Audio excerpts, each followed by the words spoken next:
Hello and welcome. It is Eric Erickson here, the Eric Erickson Show nationwide, as I have been doing since so many of my affiliates are in the state of Georgia. I decided, third hour of the program, I've said enough. I'll let these politicians come in and take over for an hour. Surely politicians know how to talk, or would-be ones. I've invited all the Georgia Senate candidates for the Republican side. There's no reason to invite Raphael Warnock on. We all know where he stands. He's the incumbent. I've invited all the Republicans. All but one have taken me up on the offer. Next Monday, Georgia's Ag Commissioner Gary Black joins me. Kelvin King and Josh Clark were last week. Joining me in studio now is one of the other candidates, Latham Saddler. How are you? I'm great, Eric. Thank you so much for having me on. So, yeah, you got a full hour here to make your case, and I really want to start where I've started with everybody. Biography. Who are you? Yes, sir. So I'm Latham Saddler. I'm a proud native son of the state. I was born in Atlanta, but my mother's from a small town in southwest Georgia called Bainbridge. I'm a proud husband to my wife, Melissa, and our two young boys, Bubba and Marshall. Bubba just turned 5 last week, and Marshall just turned 2 last month. Went to the University of Georgia, go Dogs, finally got that national championship. And Eric, while I was there, 9/11 happened. And obviously that changed all of our lives forever. But in my case, I didn't have any plans to join the military till that day, and made up my mind that I wanted to serve as a Navy SEAL officer. Had no idea what the heck I was getting myself into, and met a retired Navy SEAL captain who I shared my plans with, and he proceeded to tell me I didn't have a blank chance of getting selected. So it led me on a really kind of long and interesting journey where I spent the majority of my 20s trying to get there. So I went to Georgia Tech for a master's in international affairs, became fluent in Farsi and Dari, the languages they speak in Iran, Afghanistan, parts of Tajikistan. Lived in the region while I was in school for a full academic year, so 10 months. Backpacked through all of northern Afghanistan, and then came home, and 6 years after that conversation with that SEAL, put in my application to the Navy and finally got selected. And Eric, I was 29 years old when I was out in Coronado, California in SEAL training, and I was the grandpa of my class. I was the oldest officer. Wow. I was the only Georgia boy. And, I tell folks it really was a miracle I made it at that age. I broke my foot in what's called Hell Week. Being a Georgia boy, I was not a natural in the water, but God led me through, and I had a career that I could have never dreamed of. I deployed to Iraq and Afghanistan, and then in 2016, I was out on some presidentially approved special missions. The election happened, and President Trump gets the White House, and I received orders to come up to his White House to serve as the director for intelligence programs, managing the Black Ops portfolio. And I can tell you, every day we were up there, we put our adversaries on their heels where they belong. They feared us. They respected us. Obviously, that's not the case today. And frankly, if I had it my way, I'd still be running and gunning in the SEAL teams. It was my dream job. I mean, truly, it always will be my dream job. But transitioned out for pretty unique family reasons. I've got a twin brother named Ashby who has Down syndrome, who is a total stud. He's my hero, and he lives with my parents. And my folks aren't getting any younger. In fact, my dad had some health issues when I was in the teams. He's doing better now, thank God. But it woke me up to the fact that my parents aren't going to be around forever to take care of Ashby. So he's going to come live with Melissa and me and the boys. And so I walked away from the dream job after 8 years on active duty. And interestingly enough, they kept me on board the White House now as a civilian, as a White House fellow, working on domestic policy issues. So I was part of the team that got the First Step Act passed, the bipartisan criminal justice reform bill. Really amazing experience. It was neat to be a part of one of the biggest policy achievements for the Trump administration. After 2.5 years in the White House, we were itching to come home to Georgia to raise our boys. I joined the leadership team of Synovus Bank as their chief of staff, and life was pretty darn good. I was home more as a husband and as a father, making a decent living for the first time, and then 2020 happens. And it starts becoming hip and cool for our youth to hate the country. Constitution just gets tossed out the window. Same with rule of law. And I started feeling a very similar conviction the way I felt after 9/11 to do something about it. Didn't know what that was. Then we, of course, all know what happened. Next, we lose our 2 U.S. Senate seats, and folks started reaching out to me saying, Latham, it's time for you to step up. You need to get in this race against Raphael Warnock. We need somebody different like you. We need a next generation leader in the Senate. And, a number of folks pointed out to me, Eric, that our state has a proud tradition of having a national security icon in the United States Senate, all the way back to Richard B. Russell. We had Sam Nunn, we had Johnny, we had Saxby. And now for the first time since World War II, we don't have a senator on the Armed Services Committee from our state, which, of course, as you know, is a huge deal given our military presence here. So we started exploring it, prayed over it, and jumped in on April 15th of last year, launched on Brett Baer. Twitter shut me down before I even finished my interview. That's a real thing. I remember that, yeah. Yeah. And here we are on the home stretch, and we're fired up to win this thing. Launching on tax day, no less. That's right. So That's right. I get the call to service, but what's it like on the campaign trail to have two small kids? Your wife's at home. You've been in Washington. You're coming back. You're trying to resettle. You've started this job at Synovus, and all of a sudden you're hitting the campaign trail. Absolutely. Well, I mean, for starters, I tell folks all the time, Eric, I would never be doing this if it wasn't for two things. If things weren't so dire for this country right now, and I've had a glimpse that a lot of people don't get, and it's kind of a blessing and a curse. But I mean, where I was perched at the White House, I received every briefing you can get in the Situation Room about what our adversaries are doing to take us down, well outside the Middle East. And the things that I learned about China have made me an insomniac. We've got to get our act together. They're hungry and focused and eager to knock us off the block. And we're in la-la land in this nation right now. And I feel a responsibility to wake people up to that. So number one, if things weren't so dire right now between that and the way we're behaving here at home. And then number two, if I wasn't a father. I mean, I'm watching my boy's future just slip away right before our eyes. And I refuse to let my children's and your children's and other people's children's future be snatched out from under them from an adversary from without who I've seen firsthand, or an adversary here from within that's trying to take our country down the river of socialism. So this is truly a mission. I mean, people usually get into politics for opportunity. This is a mission. And I'm going to fight for my boys and for other people's children. And I'll tell you, as a young parent, it's not easy running for statewide office, but I mean, I've got an incredible wife in Melissa with a golden heart.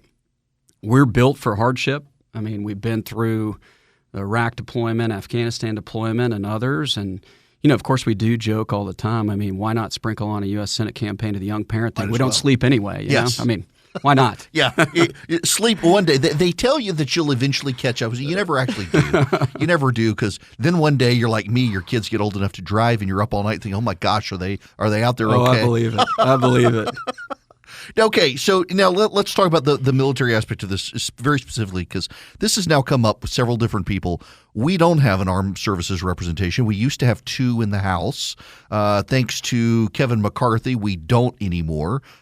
Just down to one Georgian on the House Armed Services Committee. In the Senate, we may not, I don't know, have a BRAC come up. We've got multiple military installations around here and no real good representation right now. That's right. And with BRAC, I mean, the way that works is quite simple. If you don't have the seat at the table, your state is not going to be represented.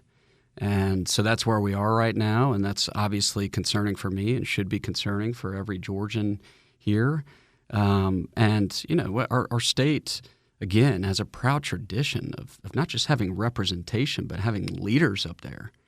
And obviously, I mean, gosh, sometimes I wonder last year after the election what Chuck Schumer was sitting there thinking when he got John Ossoff and Raphael Warnock. He must have been scratching his head thinking to himself, what committees do I put these guys in? There's nothing in either one of their backgrounds that relates to one committee in the United States Senate. Right. It's amazing. I mean, so we got to get these guys out of here. Thank God Raphael Warnock was just, for this 2 years. And tell you what, Eric, I cannot wait to get on the debate stage with Raphael Warnock and hold him accountable for the bag of goods that he sold Georgians. He was quite charming in the process, ran the cute puppy dog ads. I mean, everybody loved those ads. But, I mean, look at what we got here. I mean, we've got a terrorist run Afghanistan. We've got an open southern border. We've got inflation that's through the roof. And the example that I always use is my wife and I are still buying diapers for our youngest. The price of diapers is through the roof. And who does that hurt the most? Lower and middle income Americans, the same folks that Raphael Warnock claims that he cares most about. Well, he's not going to be able to pull wool over our eyes this go, but we've got to have somebody as our nominee on top of this ballot that's going to get up there on the debate stage and hold him accountable for that. And I'm the only guy in my race that can do that. Well, that gets to the next question here that I've asked everybody is without detracting from the other people in the primary, I mean, why you and not them? Yeah, well, I appreciate this question. For starters, I'm a proud native son of the state. I think we need a true Georgian in this seat. I've been blessed to have degrees from two of our flagship institutions, Georgia and Georgia Tech. But more importantly than that, Eric, I'm the youngest person in this race by far. I'm 39. I'm still barely in my 30s. And we desperately need a next-generation leader in the United States Senate. The average age in the Senate is 64 years old. I mean, how's that working out? It's not working out. And I'll tell you, I don't mean that to demean. I grew up respecting my elders, always have, always will. But we got to get fresh blood up there. And I tell folks all the time, we need leaders up there that are going to have to live out the decisions that they make for the decades to come. And I tell Georgians all across the state, a decision I make in 3 years as your next United States Senator, Lord willing, I'll be on this earth several more decades. But I should have to look every Georgian in the eye 30 years from now with the decision that I make 3 years from now. And we need more leaders that fall in that category up there that are going to put this nation first, who aren't going to be worried about job security. And so that's one. And then also, it's an interesting race. I'm the only real America First candidate in this race. And what I mean by that is I'm the only one that served up in the Trump White House for the first 2.5 years, advancing the right policy agenda for the country. And I tick through it from my time up there, Eric. We had the strongest economy in a half a century before COVID due to low taxes and low regulation. We actually had energy independence. We took the biggest spotlight in the world and shined it on China. We obliterated ISIS in Iraq. We made real steps towards Middle East peace. We got bipartisan criminal justice reform done. I mean, the list goes on and on and on. So we can all agree that that's the right agenda nationally for the country. Georgia deserves to have that agenda back in Washington. We're experiencing the opposite of that right now and feeling the effects of that. And Georgia deserves to have a United States Senator that actually has the experience at the national level advancing those policies. And I'm the only person in my race that can make that claim, and I'm proud of that experience up there. Now, I got to do some clock management here. We got to go to commercial break. I want to keep talking about that before we move into issues. When we come back, I'm also sitting here struggling, processing that, God, I've reached the age where people running for the Senate are younger than me, and I'm not sure I like it. All right. I am interviewing Latham Saddler. He joins me in studio this full hour talking about his campaign for the United States Senate. We will be back in a minute. Welcome back. It is Eric Erickson here, The Eric Erickson Show. Joining me in studio this entire hour is Latham Saddler. He's running for the U.S. Senate. There are 5 people in this race. And you were talking about this during commercial break. A good time to talk about it. You got 5 other people in the race. We've talked about why you, not them, but in a field particularly where Herschel is so dominant, Herschel Walker, how do you see your path moving forward? Yeah, well, this is the number one question I receive on the trail. How are you going to beat Herschel? And my answer is simply 2 things are going to happen. Here in Georgia, we have runoffs. The front vote getter has to clear 50%. Herschel started in the 80s. He's now polling in the 50s. With 6 of us in the race pulling away at him, he's not going to avoid a runoff. And then that begs the question, who's going to be number 2? And Eric, we've been incredibly blessed in our fundraising. We've raised $4 million to date. We've out-fundraised all of the other candidates besides Herschel combined. We're deploying those resources to get my message out there at a rate that I can't do on the ground. So I'm out hustling everybody on the ground all across the state. I mean, I don't even know where I am from one hour to the next in this state. And then we're running our ads, and I'm traveling across the state, and I got people coming up to me saying, Latham, I love the ads. You're my guy. I'm voting for you.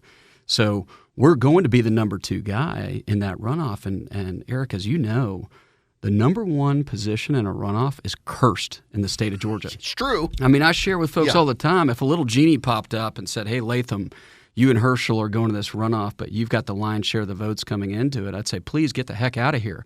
I mean, because that position is cursed. You look at every major race, the number 2 guy wins. And so, interestingly, particularly in this runoff, when it's Herschel versus myself, his celebrity all of a sudden becomes my asset, because whatever gap I have left in name ID as an outsider to politics is going to vanish overnight. And all eyeballs are going to be on who's this guy that just brought celebrity football player Herschel Walker into a runoff. And I think if things were going really well right now as a nation, it would be tough to beat celebrity. But I have yet to meet one person on the trail, Eric, that thinks that these are good times for our country. There's a thirst for real leadership, particularly next generation leadership. And obviously I'm biased, but in that head-to-head, I'm betting on me. And, I mean, candidly, I'm the only guy that can beat Warnock in this race. I mean, I just – there's not a pathway for Herschel Walker against Raphael Warnock in November. And like I just stated, I cannot wait to knock him out of that seat. Warnock knows it, and he better start packing his bags once we turn the corner here. Now, when we come back, we're going to talk about issues, but I got an important issue to talk about you now. You went to Georgia and then to Georgia Tech. I mean, you're checking both boxes here. Now, what happens when the two of them play football together? Who do you root for? Oh, I'm a Bulldog, and the Tech folks know it. And you know, it was in some ways. You got to be careful here because my kid has decided she says, I'm not applying to any school except Georgia Tech. Hey, well, I mean, look, it's a great school. It was great to go there for graduate school, but the real story there is I wanted to go back to Athens for my master's degree in international affairs. Georgia had a great undergrad program, but their master's program wasn't around yet. Mm-hmm. And so, you know, wanting to obviously go in state here, my other option was the Sam Nunn School at Georgia Tech, and you know, it was a great program, and you know, I felt a responsibility to really learn about the world before going and leading SEALs overseas to execute foreign policies. So it all worked out. Yeah, look, I had to ask you now. We got about a minute and a half here, and one more question on this. Can you explain? You decide to go to Tajikistan and backpack into northern Afghanistan. You weren't a SEAL at the time, right? That's right. Was before.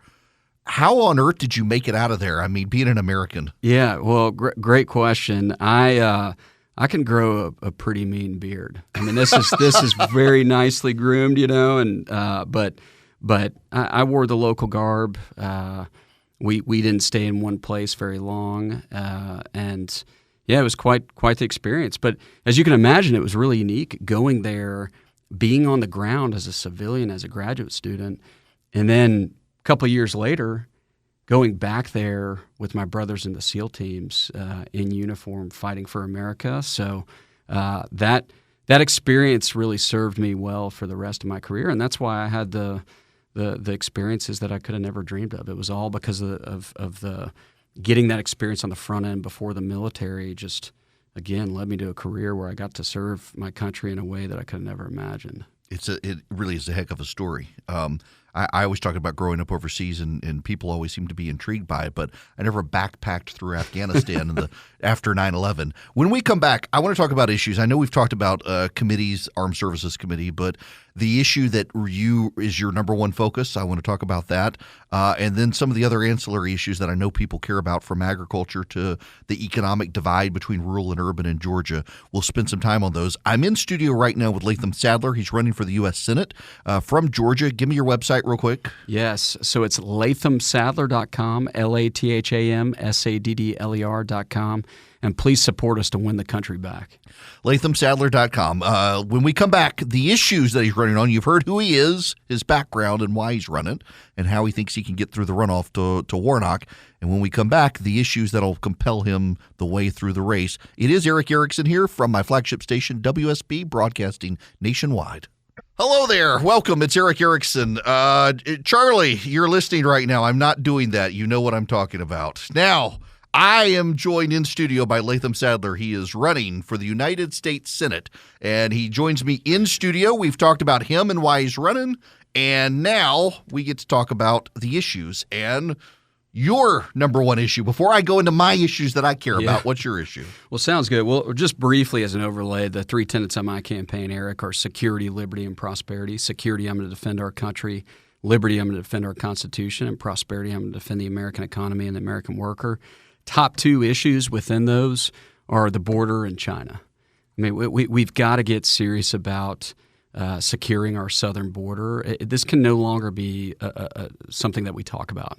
We've got to start actioning it, especially now that we have a terrorist war in Afghanistan and we've got fentanyl coming over the border from China, killing our youth more than anything else. And Eric, I've received the briefings in the Situation Room where Border Patrol agents shared with me that the wall actually does work. It is part of the answer in my view. It's not the full solution. But they shared that the wall helps funnel people into certain areas of the southern border so they can focus their resources there. Now, there's also tunneling that can go underneath our wall. We have technologies right now in this nation that can secure our entire southern border. And the fact that we're not doing it, it's unconscionable to me. I mean, I remind people on the trail when I'm traveling across this state that the official number of undocumented folks in this country right now is 11 million people. The real number's higher than that. But just using the lowball official number of 11 million, that's the exact population of our state here in Georgia. We have just under 11 million people. So that's how many folks we have in this country. We have no idea who they are, where they came from, or what they're doing. And that's my number one issue up there. And then, of course, as a national security guy, look, the briefings I received in the Situation Room on China have truly made me an insomniac. For the first time since our country's founding, since the Brits, since the Redcoats, we now have an adversary that's larger than us. They're 4 times our size. They're far more focused than we are, and they're actually more capable in areas that I became privy to that they shouldn't be. And, they view us as a couple 100-year fad and view themselves as a 5,000-year dynasty and say the 20th century where you all reign supreme, that's an outlier in the graph. We're never letting that happen again. And I look around America, and it just seems like so many folks think we just get to wake up every day and be number one as if that's just a default setting. And you and I know that that's not the case. And in the 20th century, we always had United States senators that understood national security and foreign policy, came back and educated the populace on these issues so that we could mobilize, compete, and win. And you just rarely see that today. One quick vignette on this issue is when I was at the White House, I was asked to speak to a bunch of business leaders on foreign policy. And one of them asked me, they said, Latham, you're managing the black ops out of the White House. What on earth keeps you up at night? And I shared with them, the classified stuff certainly keeps me up at night, but you don't even need to see the classified stuff. At that time, China just had a competition at Beijing Institute of Technology of their best and brightest youth to weaponize artificial intelligence against the United States, and they whittled it down from their best and brightest youth to their top 27 boys and their top 4 girls, and that's what they're singularly focused on for their lives and careers. Meanwhile, right before that, at Google headquarters here in America, there was a walkout, a protest over something called Project Maven, a Department of Defense AI contract, because our young American engineers didn't want to be associated with quote-unquote warfighting. The mindset difference between our country and theirs is what keeps me up most at night. And I'm going to do 2 things in the Senate right off the bat. Number one, my team laughed at me when I shared this with them, but I said I'm dead serious. One of the first pieces of legislation that I'm going to write is I want Chinese goods sold in America to be appropriately labeled. I never want to see made in China again. It always needs to say made in communist China, because Americans need to understand who we're doing business with. They're at a Cold War with us, whether we want to accept that or not. That's a reality. And then number 2, where I was perched at the White House, I got to see the blood and guts of the CIA and the Pentagon. There's folks doing great work for the nation up there. But those institutions are in dire need of modern-day reform, similar to the way Sam Nunn did to make sure we won the Cold War. And they're not where they need to be on the China threat.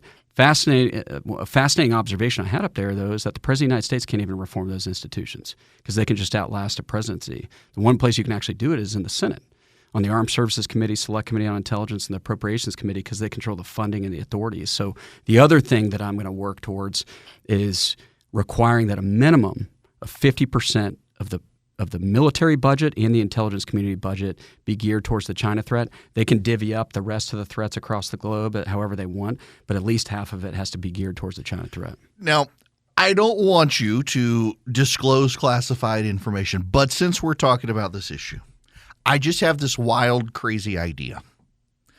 And I asked Mike Pompeo about this. He said there may be something to it. Maybe we're not actually seeing aliens from third dimensions. We might actually be seeing advanced weaponry from countries not our own that are like drone technology, as opposed to UFOs descending and ascending above naval ships, maybe? Look, I'll just say that our adversaries have capabilities that are more advanced than they should be. Well, there is a presumption, I think, and I guess 2 years ago, China unveiled its first big nuclear aircraft carrier, promptly caught on fire.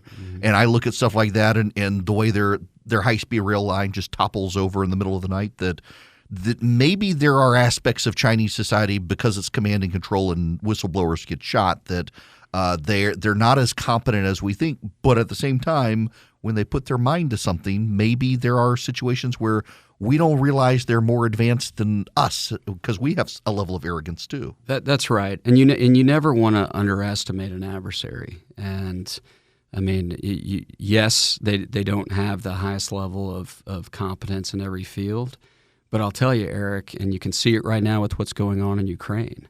There is a lot to be said in an environment of competition, particularly warfare, for the side of whoever is hungry, who really wants to win. And the Chinese have a chip on their shoulder. And again, we're in la-la land in this nation right now. We have been enjoying the benefits for the last 75 to 80 years of the work that was done before us, and that margin is gone. I mean, I've sat at the table at the White House where you're racking and stacking the nation's priorities, and you got something popping off in Syria, North Korea, Venezuela, and remaining focused and strategic and long-term in a resource-constrained environment is very difficult work. And it's why we need serious leaders up there, because we've enjoyed being able to just overwhelm problems with resources. I mean, even up until the 70s, we had almost half the world's economy. Now we're a fifth. So we've got to have serious leaders that understand this stuff. And I'm the only guy in my race that can actually do that. And it's, again, one of the things I can't wait to get up there and do. I mean, Melissa tells me all the time, she's like, oh my gosh, you're never going to sleep again, because I'm going to wake up at 4 a.m. just ready to roar to put our adversaries back on their heels. I'm actually a little bit disappointed in something you've said, and a little shocked and appalled that you don't think our technical proficiency at firing off pronouns is able to beat China. I mean, I figure we can just lob a few zers and its at them and take them out.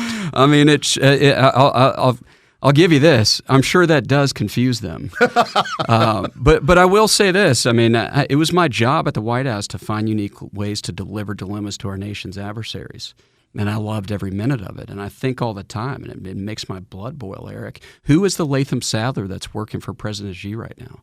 I mean, he doesn't even have to show up to work. Everything we were doing right now is completely self-inflicted as a country. And it obviously starts with the despicable example of leadership in the White House. And it's why what happened in Afghanistan happened. It's why what happened in Ukraine happened. I mean, I share all the time that wokeness equals weakness equals wars that we don't want.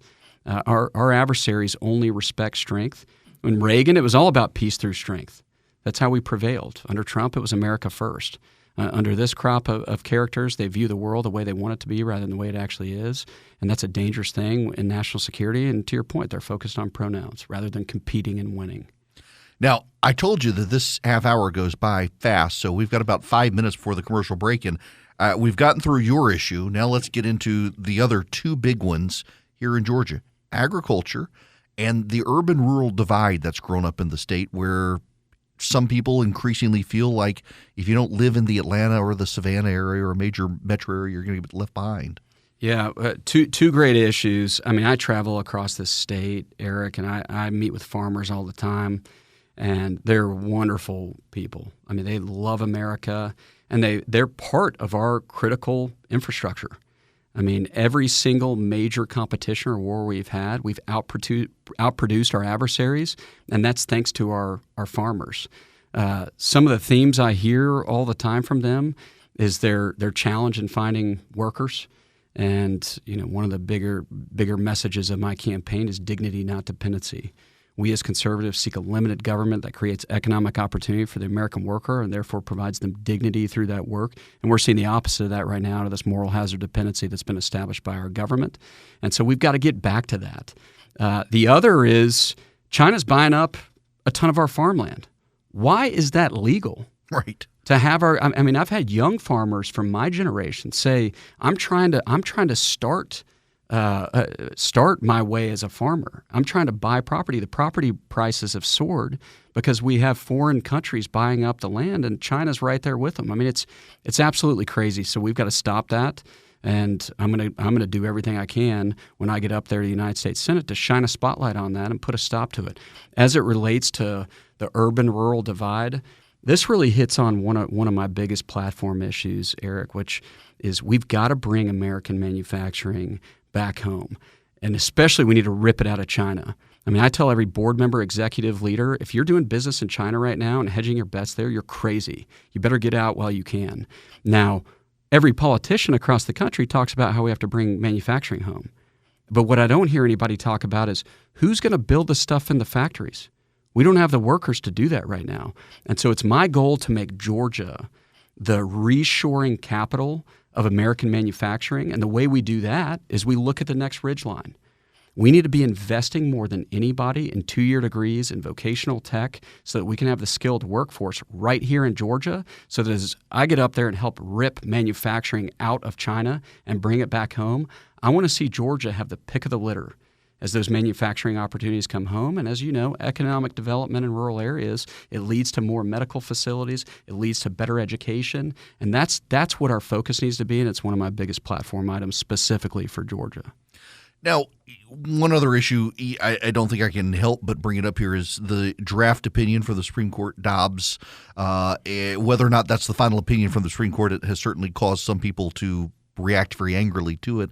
I know, as you mentioned, your brother has Down syndrome, and I just want to get your take on the Dobbs situation. Yeah, thank you for the question. I mean, the first thing that obviously needs to be pointed out is this leak is it's awful. It's going to change our highest court forever. I've been there before in the White House when you're in a classified meeting and then something gets leaked hours later. It changes the way you have to operate. It makes it really hard to do your job. So I feel for the Supreme Court and for the good staff up there. As it relates to the draft, I'm encouraged by that because what this does is it kicks the decision back to the states where it belongs. I am proud to be pro-life. I shared the womb with somebody that has Down syndrome, as you noted. My brother is my hero. He's the most amazing human being I've ever known. Everybody that meets him feels the same way. And you have countries like Iceland that are trying to get rid of people with Down syndrome, people like my brother through abortion. So look, this is an issue where history is going to look back on it because the science continues to advance the fact that this is a life in the womb. And so I think we need to be proud to support life, and I like that this gets kicked back to the states. We're going to take a quick time out here in just a moment. I'm joined by Latham Saddler in the studio for, well, not a whole lot longer. We've been here almost an hour. Before I get out of here, I got to remind you guys, though, with the economic turmoil, in fact, right now as I'm looking, the Dow is down 500 points. The NASDAQ almost down 500 points. These are economically turbulent times. And, you know, for the first time in 40 years, I feel comfortable telling you, you may want to pad some of your 401k and savings with precious metals that aren't prone to wild crashes like the stock market right now. Reach out to my friends at Goldco. Call them 855-904-5933. You'll get a free wealth protection kit to learn how to use gold and silver to protect and grow your money. Thousands of retirees are protecting their retirement savings. Many are getting $10,000 or more in free silver for doing it. Call Goldco. See if they're a good fit for you. They're helping thousands of Americans. Text the word Eric, E-R-I-C-K, to 33777. I will send you Goldco's number. That's Eric, E-R-I-C-K. Text it to 33777. It is Eric Erickson here. Josh Latham. I've been talking about all the candidates I've had. I had Josh Clark and Kelvin King last week. And I've got Gary Black coming next Monday. We have no Herschel Walker has not taken the opportunity, but today I've got Latham Saddler. And Latham, you've got about 3-4 minutes to make your closing pitch, and the audience is yours. Right on. Thank you, Eric. Well, as I said earlier, I'm the youngest person in this race by far. I'm 39 years old, but I've got the most mileage as it relates to becoming an effective United States Senator. There's really two things that matter in this race: who can beat Warnock and who can plug in day one to effectively fight for our state, the United States Senate. I dream of getting on the debate stage with Raphael Warnock and holding him accountable for those bag of goods that he sold all of us. I will defeat Warnock in November as our nominee. And then also, I'm the only candidate in this race that was up in the White House under President Trump the first 2.5 years, advancing the right policy agenda under the America First policy agenda. Georgia deserves to have that agenda back in Washington. Georgia deserves to have a United States Senator that actually has the experience at the national level advancing those policies. I've had the blessing in my career when you look at someone's national security experience. On one end of the national security spectrum, you have the execution of United States foreign policy on the ground. At the tip of that is what SEALs and others do. I did that in Iraq and Afghanistan. But then on the other end of that spectrum, you have the decision-making table at the White House, which is the National Security Council. And within a 10-year span, I was at the heart of both. And I'm going to get up there, and China better hope I don't get elected, and these socialists here in America better hope I don't get elected. And let me tell you the real mission of my campaign. The real mission of my campaign is not just to get elected to the United States Senate. The real mission of my campaign is to bust open the gates for other leaders in this country who are patriots and love this nation to look at my campaign and decide to run for public office and serve themselves. The biggest issue we have right now in this nation is that we obviously don't have, by and large, our best and brightest up in Washington, D.C. That's what's got to change. This country does not have a lack of leaders.